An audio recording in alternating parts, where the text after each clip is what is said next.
أعوذ بالله من الشيطان الرجيم.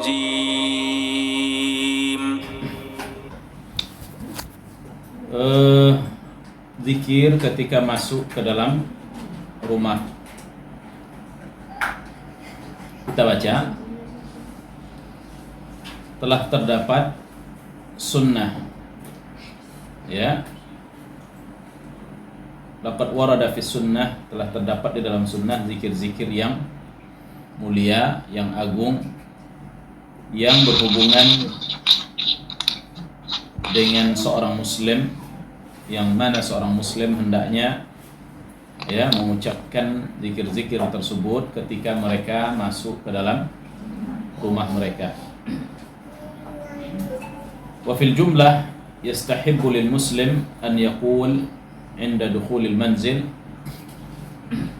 Secara umum dari semua sunnah-sunnah tersebut yang didapatkan dari Nabi SAW, yaitu seorang muslim dianjurkan mengucapkan ketika dia masuk ke dalam rumah, yaitu ucapan Bismillah. Ya, masuk rumah ucapkan apa? Bismillah. Bismillah. Ini minimal seorang masuk ke dalam rumah membaca Bismillah. Wa an yukthira min dzikrillah, dan dianjurkan banyak berzikir, menyebut dan mengingat nama Allah Subhanahu wa taala.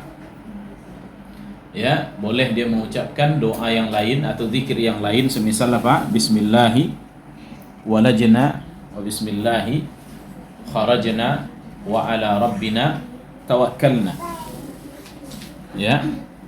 Hafal doa ini? Bismillah walajna.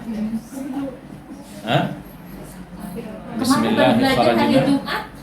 Hadisnya Ustaz. Iya. Wa ala rabbina tawakkalna. Iya. Nanti insyaallah ada setelah ini kayaknya doa khusus. Kalau tidak maka doa itu bisa diucapkan, dan minimalnya seorang ketika dia masuk ke dalam rumahnya membaca Bismillah. Sebagaimana kemudian wa an yusallim sawa'an kana fil baiti ahadun am la, dan dianjurkan setelah dia mengucapkan Bismillah, salam ke dalam orang yang ada di rumah, baik di rumah tersebut ada orangnya ataupun tidak. Mengucapkan salam tidak mesti di rumah itu ada orang. Tidak ada orang pun dianjurkan mengucapkan salam. Sebagaimana diriwayatkan oleh Imam Muslim di dalam sahihnya dari Jabir bin Abdullah, dia berkata, bahwa dia menyebutkan dia mendengar Nabi yang mulia sallallahu alaihi wasallam bersabda, "Idza dakhala ar-rajulu baitahu fa dzakara Allah 'inda dukhulihi." Apabila seorang masuk ke dalam rumahnya, lalu dia menyebut nama Allah ketika masuk, wa 'inda ta'amihi, dan menyebut nama Allah ketika dia makan, qala asy-syaitan, maka syaitan akan berkata, la mabita lakum wala 'asya. Masuk, Bu. Dorong. Didorong.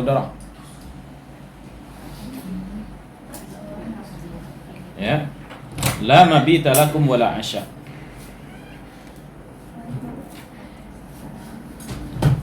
Kata syaitan, tidak ada tempat tinggal bagi kalian di rumah ini, tidak ada pula makan malam. Ini menunjukkan bahwa syaitan tinggal bersama dengan manusia di rumah-rumah mereka. Wala 'asya, dan tidak ada makan malam bersama dengan mereka. Kenapa? Ini menunjukkan juga bahwa syaitan ikut makan bersama dengan makanan manusia. Bahkan maaf kata, di dalam yaitu hubungan suami istri pun syaitan akan ikut serta. Wa idza dakhala falam yadhkurillah 'inda dukhulihi, apabila dia masuk namun dia tidak mengucapkan atau menyebut nama Allah ketika masuknya, Maka syaitan mengatakan, adraktumul mabit, kalian mendapatkan tempat tidur malam ini.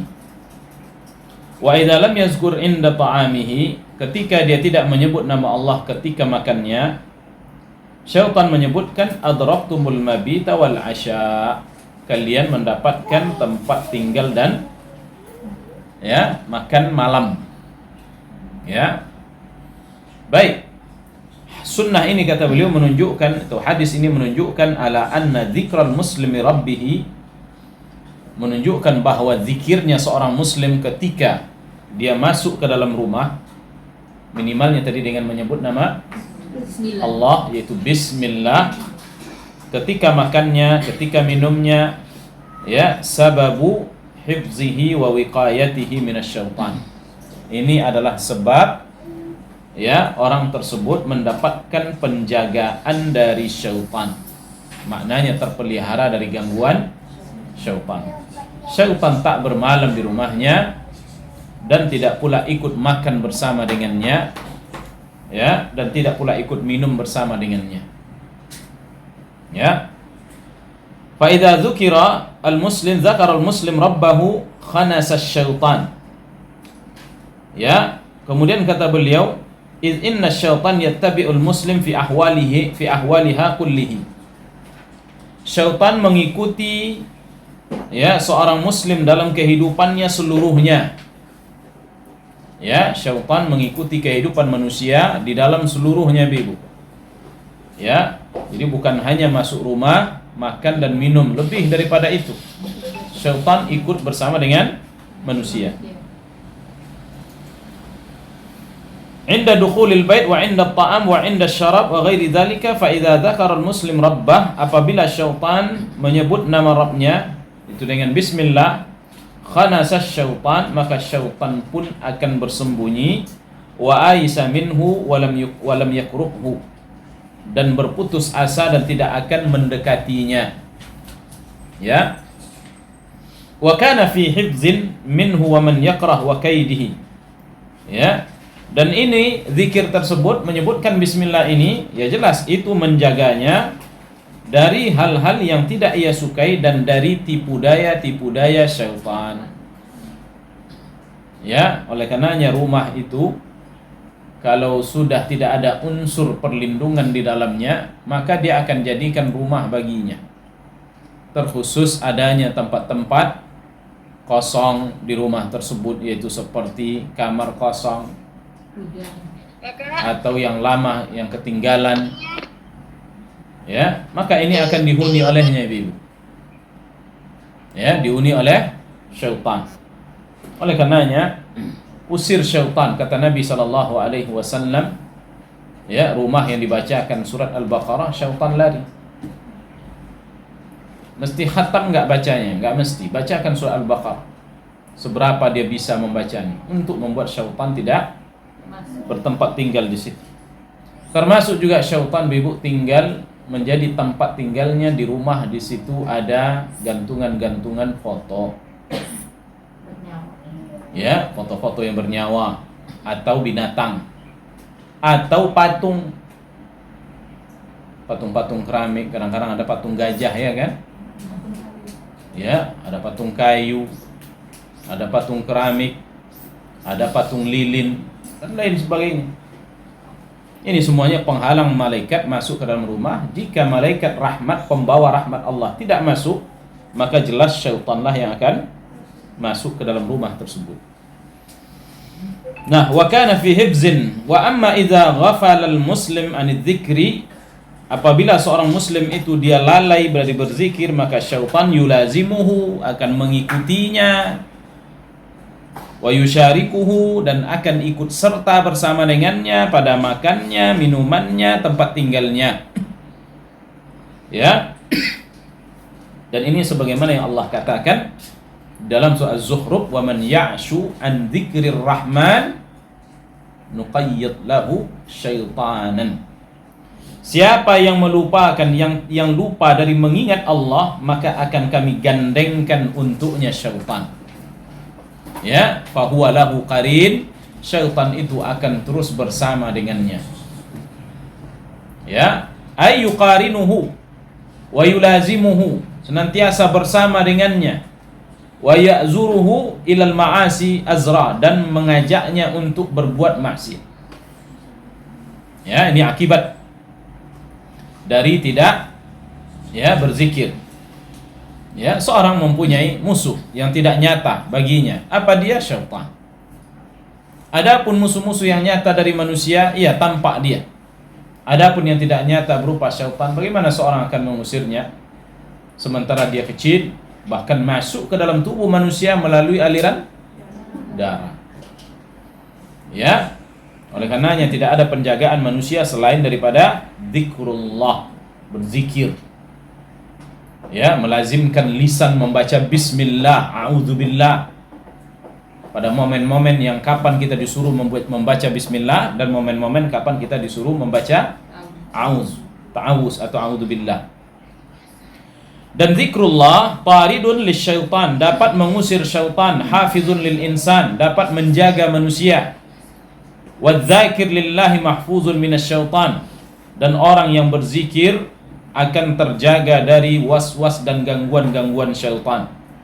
Ya, siapa yang menjaga? Allah, jelas. Bukan zikirnya, Allah yang menjaga. Karena yang kita sebut, yang kita sanjung saat itu Allah. Maka dia yang memberikan penjagaan. Ya. Bal inna syaitan yai'asu minhu wa yadrik annahu la sabila lahu alaihi. Dan bahkan sebutkan bahwa syaitan itu akan berputus asa, merasa tidak ada jalan untuk masuk dan menemani orang ini. Rumahnya tidak bisa dimasuki, makanannya tidak bisa dia ikut bersama dengannya. Ya, oleh karenanya siapa yang lupa membaca bismillah di awal, maka ucapkan bismillah di kapan dia ingat, dengan mengatakan bismillah awwaluhu wa akhiruhu, atau fi awwalihi wa akhirihi. Ya. Nah, demikian. Nah, kemudian kata beliau, walihada lamma warada fil haditsil mutaqaddam, sebagaimana dalam hadis yang lalu kita sebutkan bahwa syaitan ketika dia ingin, innama yasma'ul insan yazkurullah, ketika dia mendengarkan orang berzikir, mengingat Allah ketika masuk rumahnya, ketika makannya, ketika minumnya, maka dia katakan apa tadi? La mabita lakum wala asya, tidak ada tempat tinggal bagi kalian di sini, dan tidak ada pula makan malam. Kenapa dia katakan ini ungkapan mereka kepada tentaranya, karena mereka enggak sendirian. Ya. Yaqulu dzalika li junudihi wa awanihi fayai'asu huwa wa awanuhu an musyarakati hadzal dzakir. Sehingga mereka pun berputus asa untuk tidak dapat bersama dengan orang yang berzikir ini, baik bersama di rumahnya atau pada makanan. Adapun orang yang lalai, fa innahu la yanfaqu an hadhil musyarakah. Orang yang lalai dari berzikir, ya jelas dia akan senantiasa diikuti oleh syaitan. Ya. Maka orang sekarang ini ada menyebutkan tanda-tanda orang diikuti syaitan. Ya kan? Habis itu apa kata Syekh dukun? Ya, merinding bulu kuduknya, apalagi? Enggak ada yang demikian nih. Kalau dia berzikir enggak ada di samping dia, enggak ada. Ya, syaitan tidak berani mengganggunya. Itu kalau berzikir kepada Allah Subhanahu wa taala. Adapun merinding bulu kuduk itu dia aja yang buat sendiri. Ya kan? Karena dia takut, akhirnya tegaklah. Ya. Bulu roma yang ada di badan itu tegak semuanya. Itu bukan karena ada syaitan, karena dia yang ketakutan. Apa kata Allah Subhanahu wa taala? Wa ajlib alaihim bi khailik wa rijlik wa syarikhum fil amwali wal auladi wa'iduhum. Sertailah mereka. Ya. Kata Allah, silakan kalian sertai mereka di dalam harta dan anak-anak. Ya. Wa'idhum, beri mereka janji-janji manismu. Ya, ini ayat ini saya penggalannya ambil wasyarikhum fil amwal. Ya. Artinya sertai mereka di dalam harta-harta mereka, seperti dalam makanan mereka dan pada anak, yaitu pada ketika suami istri tanpa mengucapkan doa sebelumnya.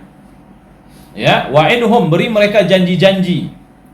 Wa ma ya'iduhumus syaitan illa ghurura, dan tidaklah janji-janji manis syaitan itu kecuali hanya menipu. Untung besar. Akhirnya dia ikut pinjam. Nanti kamu dapat begini, rupanya riba. Ikut beli kredit. Nanti kamu kalau nggak begitu nggak dapat ini, nggak dapat itu, nggak dapat rumah, nggak dapat mobil, nggak dapat sofa, nggak dapat ini. Akhirnya ikut. Apa janji manis syaitan? Ya, dengan yang nanti kamu punya, dengan yang kamu bisa berbangga, dengan yang kamu dapat begini, kau akan senang begitu, dan lain sebagainya. Sama seperti dia ketika menjanjikan kepada kita di saat kita ingin bersedekah, berinfak. Apa yang dijanjikan syaitan di dalam hati kita? Ketika mau berinfak, Ibu, apa yang dibisikkan oleh syaitan di benak kita? Nanti habis duitmu, nanti kurang duitmu, nanti kamu jatuh miskin. Nah, itu yang dijanjikan syaitan. Padahal Nabi SAW katakan, ma naqasat sadaqatun min malin, tidak akan pernah berkurang harta yang disedekahkan. Tapi kata syaitan apa? Nanti berkurang. Lalu ketika dia punya uang sekian, dia pilih uang yang mungkin aman di dirinya, 1.000, 2.000, 5.000. Sementara dia punya uang 50, 100, banyak dan lain sebagainya. Dia ambil sesuatu yang tidak membuat dia tak peduli dengan uang tersebut. Demikian janji-janji syaitan. Wa hadza fi haqqil ghafilin. Ini sebenarnya hanya bisa dilakukan oleh syaitan kepada orang-orang yang lalai, yaitu yang tidak menyebut nama Allah. Adapun orang yang berzikir, ini Allah sebutkan dalam surah Al-Isra ayat 65. Inna ibadi laisa laka alaihim sultan. Hamba-hambaku kau tak akan dapat menguasai mereka. Wa kafa bi rabbika wakila. Cukuplah bagi Rabbmu untuk dengan Rabbmu sebagai wakil. Maknanya Allah akan jaga mereka karena mereka orang yang berzikir kepada Allah Subhanahu wa taala, mengingat. Ya, ada banyak doa-doa zikir atau zikir-zikir yang sudah kita hafal dari kemarin. Tidur, bangun tidur. Ya, ini giliran mau masuk rumah, keluar rumah sudah kemarin kan? Berkata Syekh Abdurrahman ibn Nasir Sa'di di dalam tafsirnya li hadhil ayah, tentang ayat ini, dzakara katsirun minal mufassirin, disebutkan oleh banyak ahli tafsir, annahu yadkhul fi musyarakati syaitan, yaitu syaitan ikut serta di dalam harta dan anak-anak, tarkut tasmiyah inda ta'am, ketika dia meninggalkan membaca bismillah ketika makan dan minum dan berhubungan suami istri. Wa annahu idza lam yusammillah fi dzalika, yang mana apabila dia tidak menyebut nama Allah pada hal yang demikian, syaraka fihi syaitan, maka syaitan akan ikut serta bersama dengannya.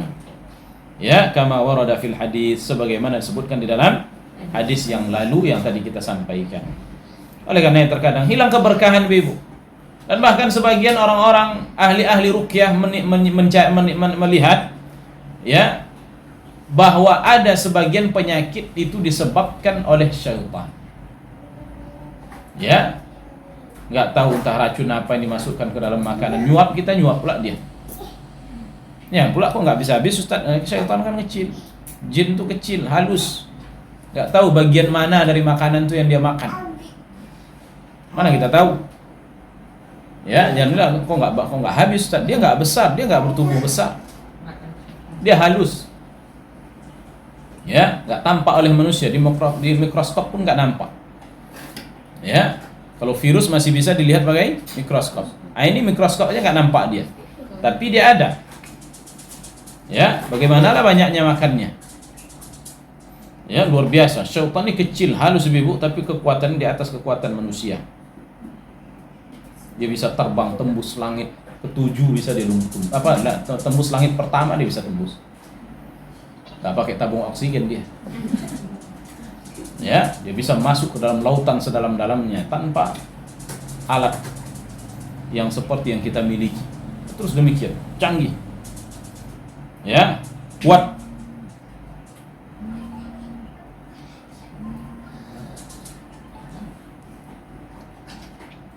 Baik.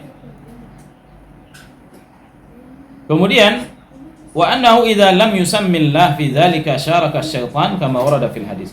Wa yustahabbu lil muslim.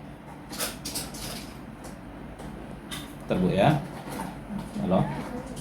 Lah, sudah. Alam.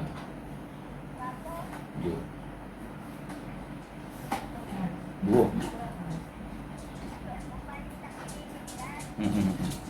Ngaji dulu. Ngaji dulu ya telepon.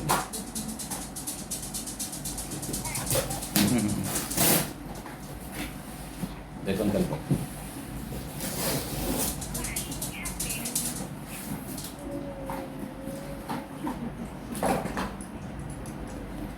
Dah. Kita lanjut ya.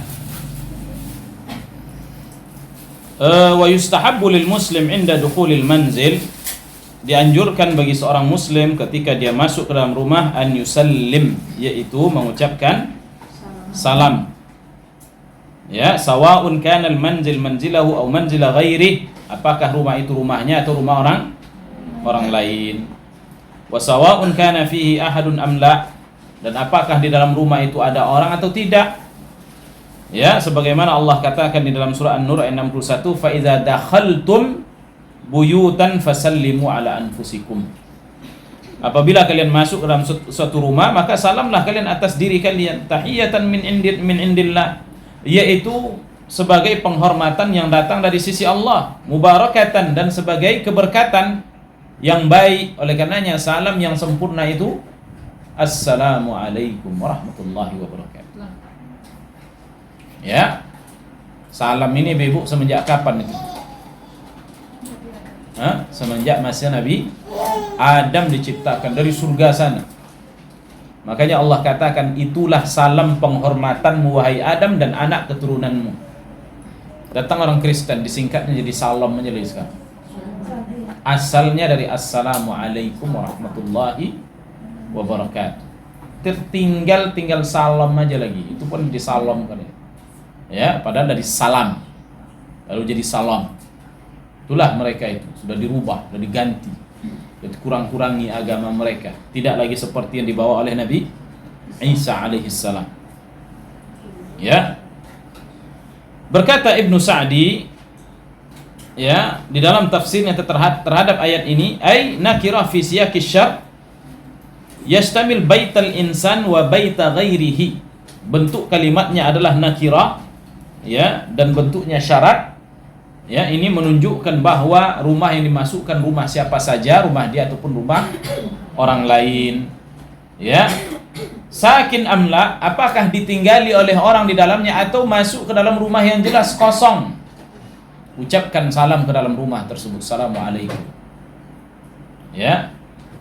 Fa idza dakhala al insan, apabila manusia masuk, fasallimu ala anfusikum, ucapkan salam untuk diri kalian. Falyusallim ba'dukum ala ba'din, hendaknya sebagian mereka saling mengucapkan salam. Apa maknanya? Kita ucapkan salam, dijawab salam oleh orang yang di dalam, itulah yang saling memberikan salam itu tadi.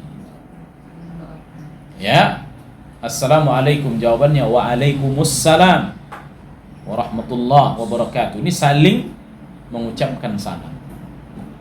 Memulai salam hukumnya sunnah, mustahabbah, tetapi menjawab salam hukumnya apa? Wajib. Ya. Apabila salam diucapkan kepada jamaah, cukup satu orang yang menjawab. Apabila satu menjawab, berarti sudah gugur yang lain. Ya, mengucapkan salam tidak hanya mesti di rumah, tetapi sedang di majlis, datang terlambat, ucapkan assalamualaikum. Ya. Falyusallim ba'dukum ala ba'din, hendaknya sebagian kalian mengucapkan salam atas sebagian yang lain, li'annal muslimin ka'annahum syakhsun wahid.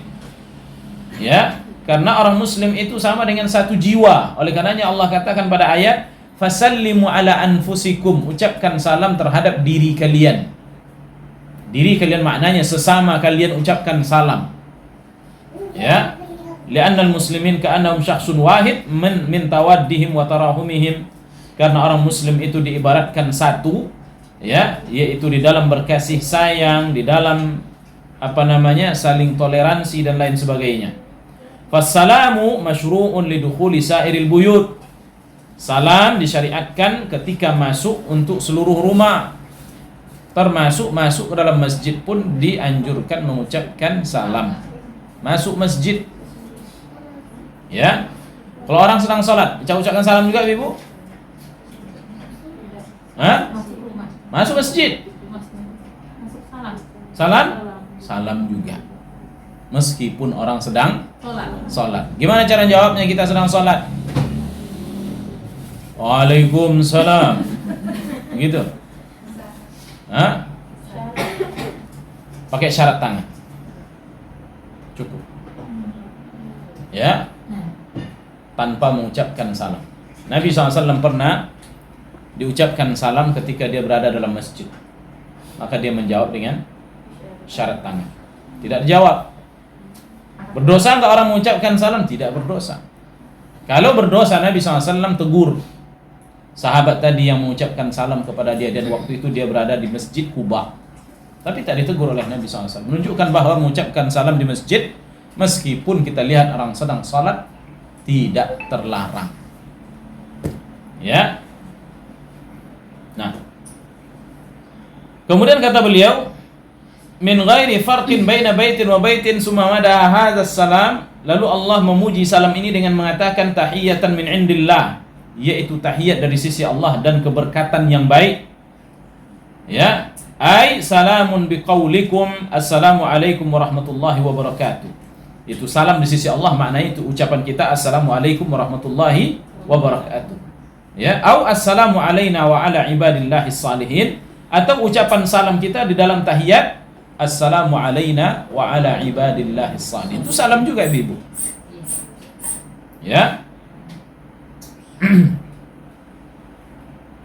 Dan ada yang menyebutkan bahwa apabila rumah itu kosong, kata dia, ucapkan assalamu alaina wa ala ibadillahi salihin. Apabila ada orangnya, assalamualaikum warahmatullahi wabarakatuh. Ya.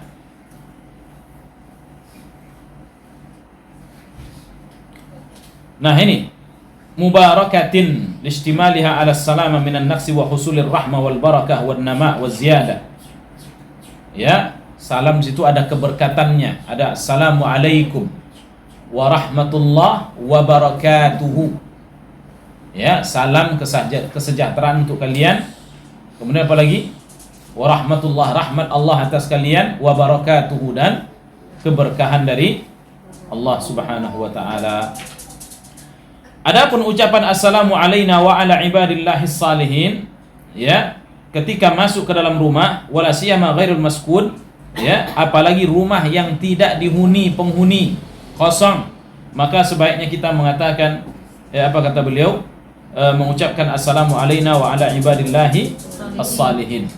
Ya, ini kata beliau, tetapi hadisnya katanya lam yasbut anin Nabi SAW bisanadin sahih, tidak datang dari Nabi SAW dengan sanad yang sahih, sebagaimana disebutkan dalam Muwatta, ya, karya Imam Malik, bahwasanya sampai kepadanya annahu yustahabbu idza dakhala baitan ghairu maskun, bahwa dianjurkan mengucapkan salam ketika masuk dalam rumah kosong dengan assalamu alaina wa ala ibadillahi as-salihin. Hadisnya, ya, kata beliau, warada fihi asar an Abdullah bin Umar, juga terdapat asar dari Abdullah bin Umar bahwa beliau ketika masuk ke dalam rumah kosong mengatakan assalamu alaina wa ala ibadillahi as-salihin. Diriwayatkan oleh Imam Bukhari di dalam kitab Al-Adabul Mufrad, ya. Wa warada fi akadzalika athar ukhra, demikian juga ada asar yang lain dari salaf, di antaranya Qatadah dan Mujahid dan Alqamah dan Atha rahimahullah. Intinya bahwa, ya, walaupun hadisnya adalah hadis dhaif, namun asar ini diamalkan oleh sejumlah para sahabat, maka tak ada masalah seorang mengucapkannya, ya, ketika dia masuk ke dalam rumah yang tidak terhuni dengan mengatakan assalamu alaina wa ala ibadillahi as-salihin, atau mengucapkan salam yang biasa juga nggak ada masalah, assalamualaikum warahmatullahi wabarakatuh, juga tak ada masalah. Ya. Wa qawlu assalamu alaikum inda dukhulil manzil, adapun ucapan seorang ketika masuk rumah assalamu alaikum, ya, fihi barakatun alal insan, di dalamnya ada keberkatan, ya, bagi manusia, wa ala ahli baitih, dan kepada orang yang tinggal di rumah tersebut, sebagaimana yang ditunjukkan oleh ayat yang lalu, Di dalam hadis diriwayatkan oleh Imam At-Tirmidzi dari Anas bin Malik, dia berkata kepadaku Rasul sallallahu alaihi wasallam, "Ya bunai, idza dakhalta ala ahlik fasallim." Wahai anakku, apabila engkau masuk ke dalam rumahmu, keluargamu, salam atas mereka. Ucapkan salam atas mereka. Takun barakatan alaik, maka akan diberikan keberkahan untuk diri kalian. Ya, wa ala ahli baitik, dan kepada keluargamu. Ini diantaranya.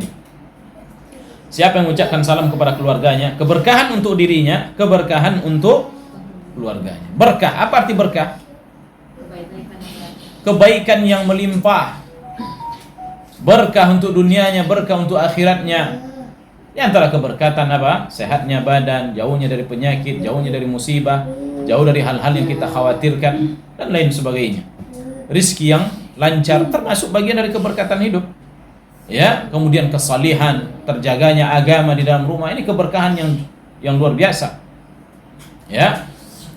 Wa man sallama idza dakhala baita, barang siapa yang mengucapkan salam ketika dia masuk ke dalam rumahnya, fahuwa dhaminun 'ala Allah, maka orang ini akan dijaga oleh Allah Subhanahu wa taala. Ya, sebagaimana dalam Sunan Abi Dawud dari hadis Umamah Al-Bahili, Rasulullah SAW menyebutkan salasatun kulluhum dhaminun 'ala Allah. Ada 3 kelompok orang yang dijamin oleh Allah. Maknanya dijaga oleh Allah. Pertama, rajulun kharaja ghaziyan fi sabilillah. Yang pertama adalah seorang yang keluar ya berjihad di jalan Allah Subhanahu wa taala, maka Allah akan jaga dia hatta yatawaffa, sampai Allah wafatkan dia. Ya, dijaga dari apa, Bu? Tapi dia mati. Hah? Dari hal-hal yang memalingkan dari jihadnya dan lain sebagainya. Adapun kematian, bukan maknanya dia orang terjaga dari kematian, enggak. Kematian itu sesuatu yang sudah ditetapkan oleh Allah. Sesoleh-soleh apapun orang, dia akan mati. Dan yang pula nanti, kenapa baca doa ini supaya enggak mati? Enggak ada. Ya, tapi kita berharap setelah berdoa dalam ketaatan, lalu dia mengakhiri hidupnya dengannya. Itu yang kita harapkan. Ya. Adapun yaitu untuk tidak mati, enggak ada. Ya, tetapi kalau untuk aman dari musibah, maka iya, sebagaimana dijanjikan oleh Nabi SAW. Ya, aman dari musibah, aman dari petaka, hal yang tidak menakutkan. Ya. Ya. Tetapi selamat dari maut, kematian, ketahuilah bahwa yang namanya mati itu sesuatu yang tidak bisa dihindari, ditolak. Hanya saja di atas apa dia mati, itu saja. Di atas ketaatan apa di atas? Ya, tidak di atas ketaatan. Sampai orang itu mati. Ya. Hatta yatawaffa, sampai dia meninggal dunia. Fayudkhilahul jannah, lalu Allah masukkan ia ke dalam surga. Aw yaruddahu, atau Allah balikkan ia ke keluarganya, artinya selamat, dia tidak meninggal, maka akan Allah kembalikan ia dengan aman sampai ke keluarganya. Bima nala min ajrin wa ghanimah, ya, sambil mendapatkan pahala yang besar dan juga mendapatkan harta rampasan dari peperangan. Yang kedua, warajulun raha ilal masjid fahuwa dhaminun 'ala Allah. Yang kedua, orang yang pergi ke masjid di pagi hari, maka Allah pun akan memberikan jaminan kepada dia sampai Allah wafatkan dia, lalu Allah masukkan ia ke dalam surga, atau dikembalikan ia kembali ke rumahnya sehingga dia mendapatkan harta pahala dan harta rampasan perang. Ya, warajulun dakhala baitahu bisalamin, dan yang ketiga adalah seorang yang masuk ke dalam rumahnya dengan mengucapkan salam, maka dia juga diberikan penjagaan oleh Allah Subhanahu wa taala. Ini keutamaan salam. Ya, keutamaan mengucapkan salam. Juga di dalam riwayat Ibnu Hibban dalam sahihnya dengan lafaz yang lain disebutkan 3 kelompok yang Allah berikan jaminan itu dipelihara. Ya, kata beliau, in 'asha wa ruziqa wa kufi, kalau seandainya dia hidup, maka Allah akan beri dia rizki dan mencukupkannya. Ya. Wa in mata adkhalahul jannah, jika dia mati Allah masukkan dia ke dalam surga. Man dakhala baitahu, yaitu diantaranya siapa yang masuk ke rumahnya lalu dia ucapkan salam, maka Allah akan memeliharanya. Ya. Kemudian kedua, barang siapa yang keluar pergi menuju masjid, maka Allah juga pelihara. Dan yang ketiga adalah orang yang berjihad di jalan Allah, maka Allah juga jaga dia sampai dia mati atau dia balik ke rumahnya. Nah ini jaminan pemeliharaan, ya, dipelihara oleh Allah Subhanahu wa taala. Ini keutamaan. Ya, jadi intinya adalah masuk ke dalam rumah, apa yang kita baca? Minimal bismillah. Maksimal astagfirullah. Assalamualaikum. Masuk. Tuh tadi bismillahi walajna, bismillahi kharajna wa ala rabbina tawakkalna. Segala kan. Ya. Begitu. Sambil aja masuk, jangan berdiri depan pintu. Apa lu? Ya, bismillahirrahmanirrahim, bismillahirrahmanirrahim wa ala rabbina tawakkalna. Langsung masuk ke rumah. Enggak mesti pegang ini orang-orang apa kan gitu kan, resmi kan. Pegang gagang pintunya, putar sekali ucapkan ini, putar 2 kali ucapkan itu, putar 3 kali ucapkan ini. Enggak ada kayak gitu. Ya, sehingga semua resmi. Ya, langkah pertama bismillah, langkah kedua walajna, langkah ketiga arajna, keempat enggak kayak tentara kali seperti itu. Ya. Sudah, bismillah, langkahkan kaki kanan. Ya, kalau buru-buru bismillah, khalas, selesai. Masuk rumah. Assalamualaikum. Ya. Nah, demikian. Kalau masuk rumah orang, ucapkan salam berapa kali? Maksimal 3 kali. Ya, tidak diizinkan jangan telepon. Baliklah. Ya. Ini kayaknya tidur dia ini. Telepon lagi. Akhirnya orang tadi enggak mau bukain pintu, bukain juga jadi. Ya. Istazana salasan falam yu'zan lahu falyarji, kata Nabi SAW. Siapa yang minta izin masuk ke rumah orang 3 kali, tak diizinkan balik, itu lebih terhormat dia dengan cara yang seperti itu. Ya, nggak boleh kita tungguin dan lain sebagainya. Ini kalau rumah orang, ya, karena mungkin orang bisa saja tidak mau menerima tamu. Dengar dia salam, cuma kecil-kecil aja. Waalaikumsalam. Ya kan? Orang mau tidur dan lain sebagainya. Ya, wallahu taala alam. Ini doa ketika masuk ke dalam rumah. Faedahnya seperti kita sebutkan tadi. Wallahu taala alam. Baik, cukup dulu. Semoga bermanfaat. Ya, nanti kita masuk pada pembahasan mengenai adab, ya. Iya, adab ketika buang air. Allah taala. Cukup dulu. Fadhal. Jika ada pertanyaan. Silakan ibu-ibu yang mau bertanya. Fadhal. Tak ada? Silakan Pak. Assalamualaikum warahmatullahi wabarakatuh. Waalaikumsalam. Saya mau tanya Ustaz, sebelum saya ikut kajian ini saya pernah masuk masjid gitu ya, masjid. Saya sebelum masuk masjid itu masih doa masjid dulu, tidak, tapi kedengaran orang itu saya Assalamualaikum warahmatullahi wabarakatuh, saya bilang gitu. Jadi saya tegur sama salah satu anggota ini. Orang masuk masjid itu baca doa masuk masjid bukan Assalamualaikum.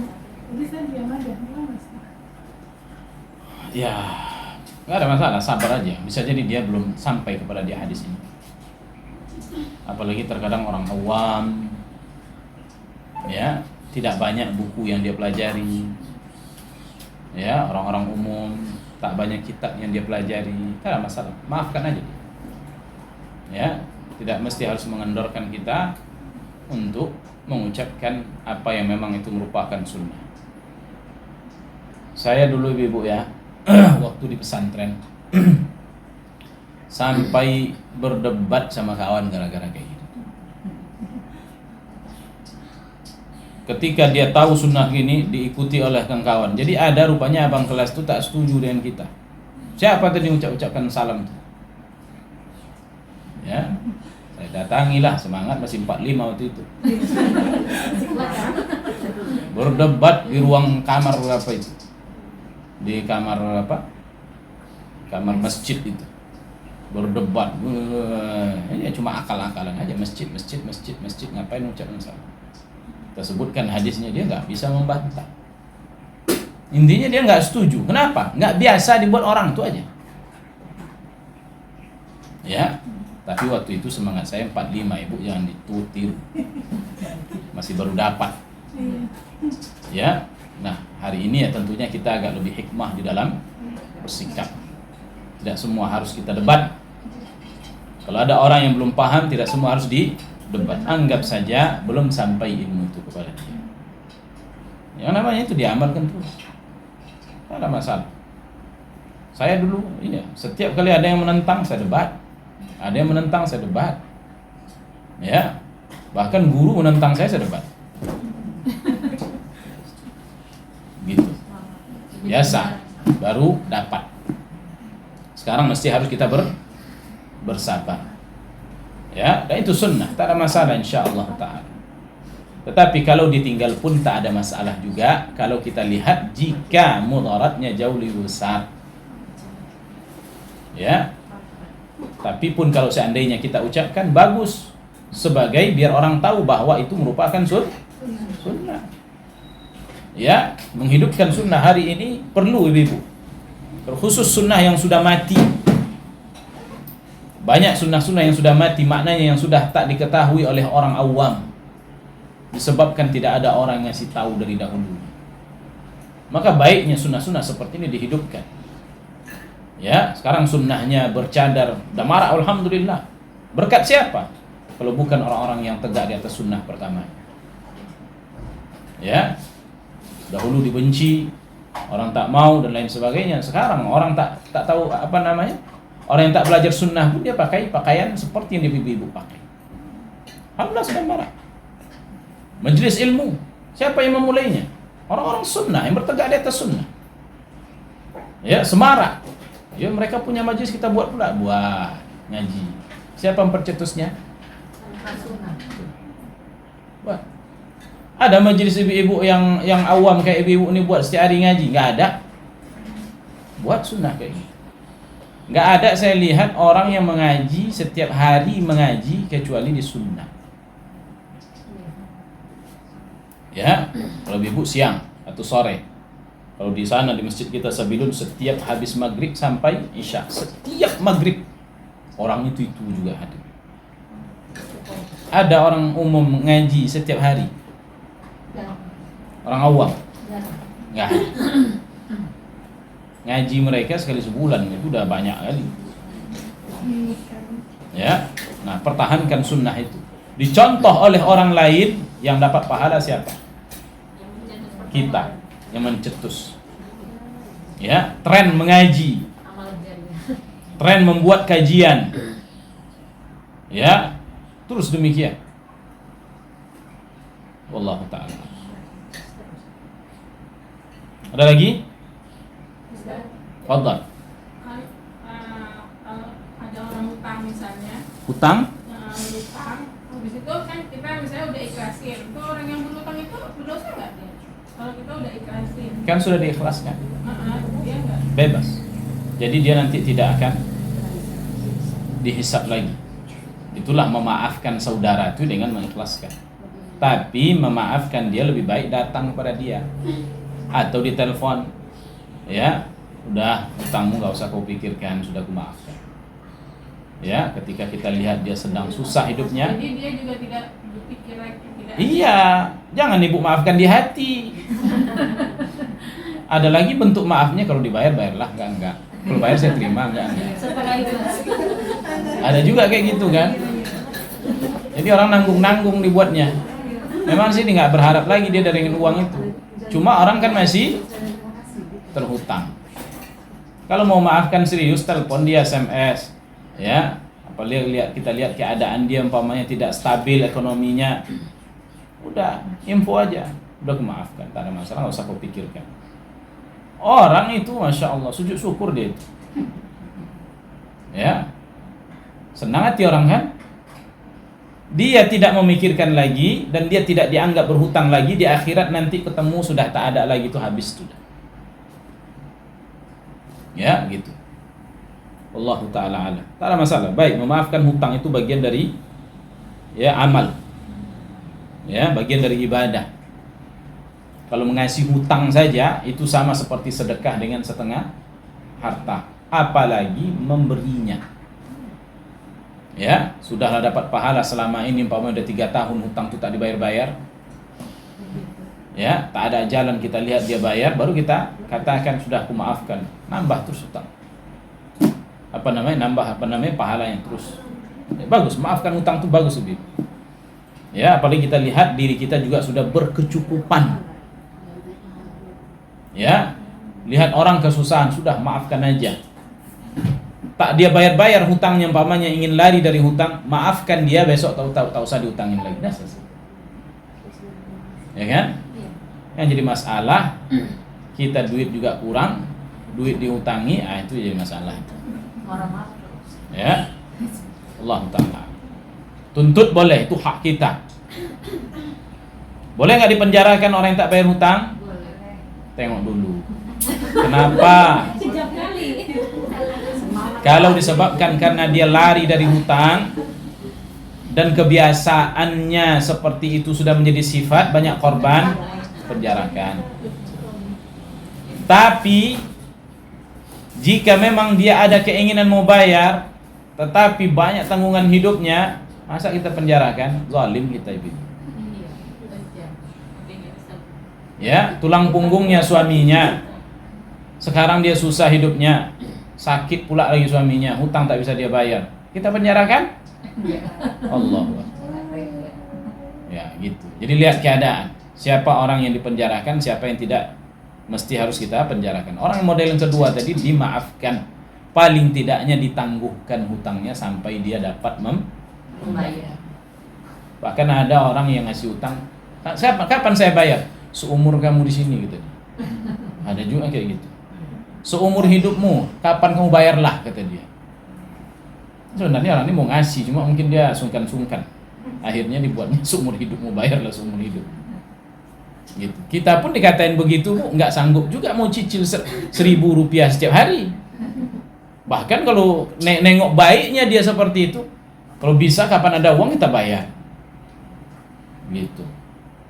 Wallahu ta'ala. Ada lagi? Ada Ustaz. Fadhal.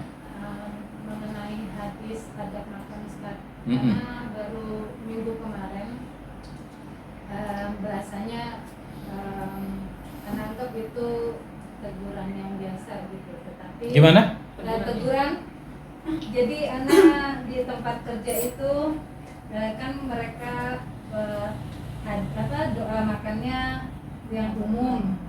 Allahumma barik lana. Tapi setahun lebih anak di sana itu anak pakai yang sesuai sunnah itu Bismillah saja. Gitu. Yeah. Jadi memang ada keberatan dari partner kerja, kemudian sampailah ke atasan gitu. Jadi dipanggil anak, terus dia minta penjelasan kenapa tidak mengikuti prosedur, karena kan di buku panduan sudah ada doa-doanya gitu.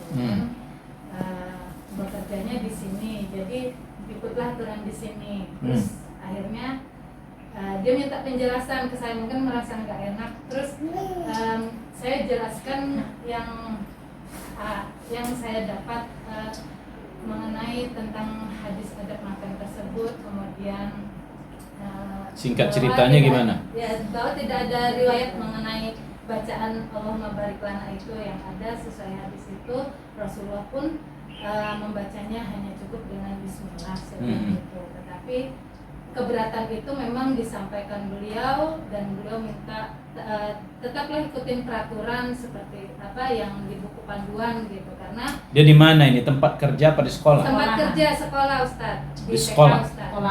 Sekolahan. Jadi anak memang ngajarin ke anak-anak itu ada hadisnya, kemudian baca pray before it gitu kan, anak-anak baca Bismillah. Nah itu ada yang keberatan partner kerja anak itu sampaikan ke atasan, ke kepala sekolah. Jadi begitu dijelaskan, tapi kan ini doa ini baik gitu. Ini menurut guru-guru kami, orang-orang tua kami, dan bahasanya mereka itu ustadz-ustadznya gitu, orang-orang tua dibilangnya gitu. Jadi tapi saya bilang tidak ada satu hadis pun yang menjelaskan Rasulullah mengajarkan bacaan Allahumma barik lana bu gitu. Tapi Tapi ini doanya isinya intinya mereka mengatakan ini baik gitu loh. Jadi ibu sebaiknya ikutin aja lah aturan yang sudah ada gitu. Baik. Nah, tapi akhirnya saya bilang, tapi hadisnya tetap saya bacakan nggak apa-apa kan Bu? Saya bilang gitu. Anak-anak saya tetap ajarkan hadisnya. Ya silakan, karena itu di awal pengajaran kemarin kita udah sepakat boleh. Tapi tolonglah doa makannya jangan dirubah lagi ya Bu gitu. Saya bilang ya insya Allah Bu. Cuman yang saya jelaskan tadi memang sesuai apa yang diajarkan Rasulullah, karena kita memang ngikutin Rasulullah kan Bu. Jadi memang sebenarnya bismillah aja sudah cukup. Tapi itu tadi dia bilang ya karena kan orang kita doa ini kan dari orang-orang tua kita gitu kan, Ustaz yang dulu gitu. Tapi Ustaz yang jadi maksudnya agak membuat anak gini, maksudnya anak tetap mengikuti kalau anak-anak baca Allahumma barik lana, anak biarkan anak-anak baca. Tetapi bagaimana kalau anak tetap mengajarkan bismillah gitu, hadisnya tetap anak bacakan. Apakah itu berarti anak termasuk orang yang berarti anak tidak mengikuti perintah atau bagaimana? Ataukah boleh anak sesekali mengajarkan anak-anak bismillah, tetapi kalau anak-anak baca Allahumma barik lana anak diamkan, apakah itu boleh atau bagaimana? Baik. Pertama yang harus kita perhatikan, kita ngajar di mana. Kalau kita ngajar di tempat umum, maka tentunya hal-hal yang sifatnya seperti tadi masih perselisihan di antara ulama yang bukan perselisihan dalam prinsip, tapi dalam masalah furuk cabang agama. Maka oleh karena itu kita tidak perlu menjadikan itu masalah besar. Ya, sehingga kalau seandainya anak-anak membaca Allahumma barik lana fima razaqtana wa qina adzabannar, biarkan. Jangan disalahkan, ditegur, apalagi memang di situ ada guru yang sudah ngajarkan. Tetapi ajarkan dia mode yang lain. Ya, dari apa yang kita dapat seperti tadi Nabi SAW ketika makan mengucapkan apa? Bismillah. Hadisnya ada seorang Nabi pernah makan dengan anak tirinya, lalu disebutkan, "Hei anak kecil, makanlah dengan Bismillah." Kan begitu kan? Sebutkan hadisnya. Sehingga anak-anak ya ketika sama kita nggak ada masalah, dia harus terbiasa juga dengan Bismillah. Tapi ketika mereka ada yang mengucapkan Bismillah Allahumma barik lana, ya nggak usah ditegur. Ya, yang pertama sekolah bukan sekolah sunnah. Yang kedua, yang penting bagi kita memasukkan sunnah. Begitu. Dengan cara yang seperti tadi. Dan terus jangan sampai diperdebatkan. Ya, masalah seperti itu, apalagi terkadang kita di situ sebagai guru yang gara-gara seperti itu nanti tujuan besar kita luput. Ya. Jadi intinya adalah toleransi aja, karena itu bukan masalah usul, bukan masalah pokok dalam masalah agama. Biarkan mereka dengan apa yang mereka yakini. Adapun kita ketika mengajarkan sesuai dengan yang kita ajari, yang kita pelajari. Jangan pula kita ikut mengajarkan kepada dia yang bid'ah. Enggak. Kita hanya mengajarkan kepada dia apa yang kita tahu dari sunnah. Ya, nah ini yang harus diperhatikan. Bukan berarti kita toleransi lalu kita ikut dengan bid'ah yang kita yakini itu salah. Enggak demikian. Ketika disuruh ajarkan doa begini, enggak mesti harus, saya enggak sependapat dengan kayak gini, umpamanya di meja ini, enggak mesti itu. Langsung aja ke anak-anak ucapkan Bismillah, sudah selesai. Kecuali ketika dipermasalahkan, baru kenapa kamu baca Bismillah saja? Apa yang saya pelajari begitu. Aku menganggap bahwa hadis Allahumma barik lana dhaif. Dah, begitu selesai. Ya, dan tidak perlu diperpanjang, enggak ada masalah. Saya juga tak ada sebutkan bahwa anak-anak kalau dia baca ini saya tidak tegur dan saya tidak menjadikan masalah besar. Kalau dia ucap itu enggak ada masalah. Namun apa yang saya yakini adalah Bismillah. Cukup seperti itu aja. Ya, jadi ingat, masalah-masalah usul dan masalah pokok, masalah-masalah furu', bedakan mana yang inti, mana yang tidak. Kalau masalah seperti tadi tidak perlu diperdebatkan, jangan perdebatkan. Ya, begitu. Wallahu ta'ala. Baik, cukup dulu. Subhanakallahumma bihamdik, asyhadu an la ilaha illa anta, astaghfiruka wa atubu ilaik. Assalamualaikum.